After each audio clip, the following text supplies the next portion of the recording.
ஓம்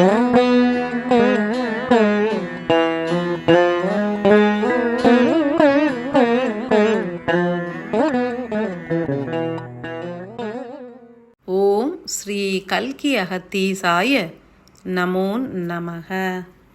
திருஞானம் பாகம் 2 அத்தியாயம் 12 விளக்க உரை. ஈசனின் அடி தொழுதே அகத்தீசன் உரைக்கின்றேன்.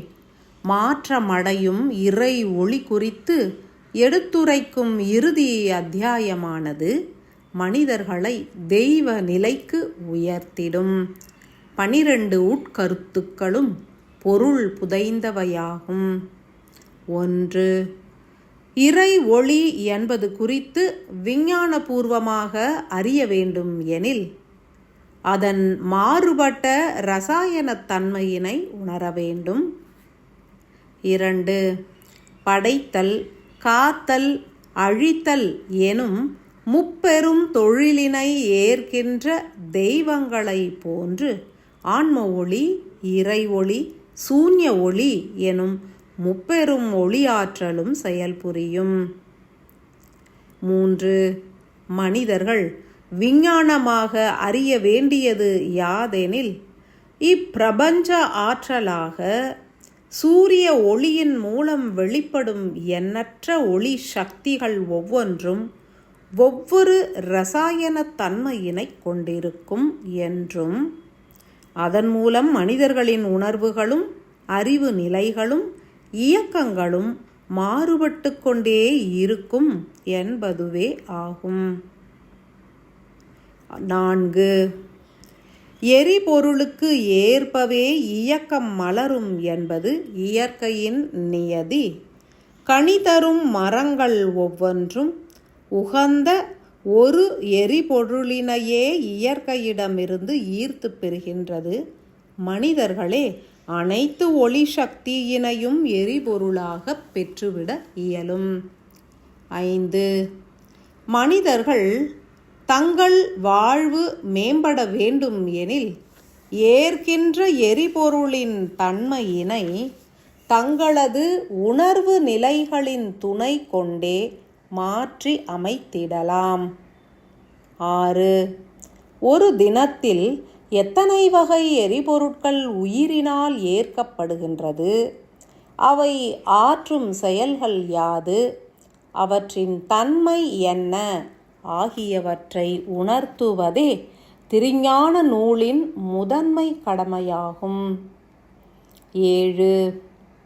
அனுதினமும் மனிதர்களின் சிந்தனைகளும் உணர்வுகளும் மாற்றம் அடைந்து கொண்டே இருக்கும். இதனை உணர வேண்டும். ஏற்கும் எரிபொருளின் தன்மையினையும் மாற்றி அமைக்க வேண்டும். 8. ஒவ்வொரு நொடி பொழுதும் ஒரு மனிதனின் குணநலமானது மாற்றம் அடைகின்றது எனில் அவனது இயக்கமானது ஆன்ம ஒளி எனும் எரிபொருளினால் நிகழ்கின்றது என்பதனை நன்கு உணர்ந்திட இயலும்.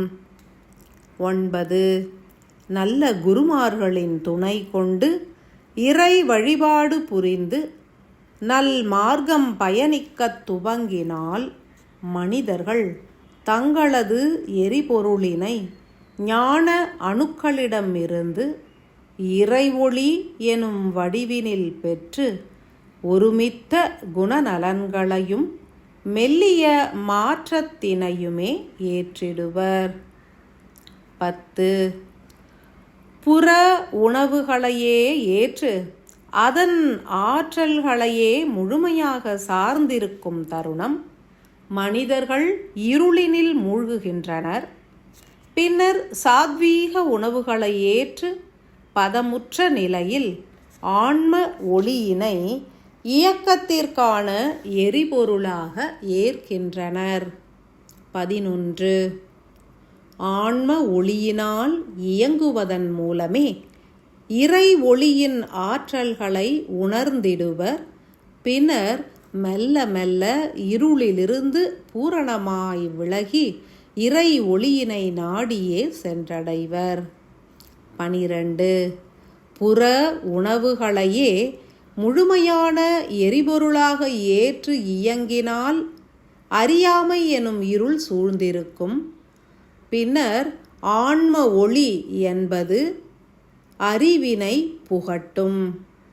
இறை ஒளியோ புரிதல் எனும் மிகவும் இனிமையான நிகழ்விற்கு உதவிடும்.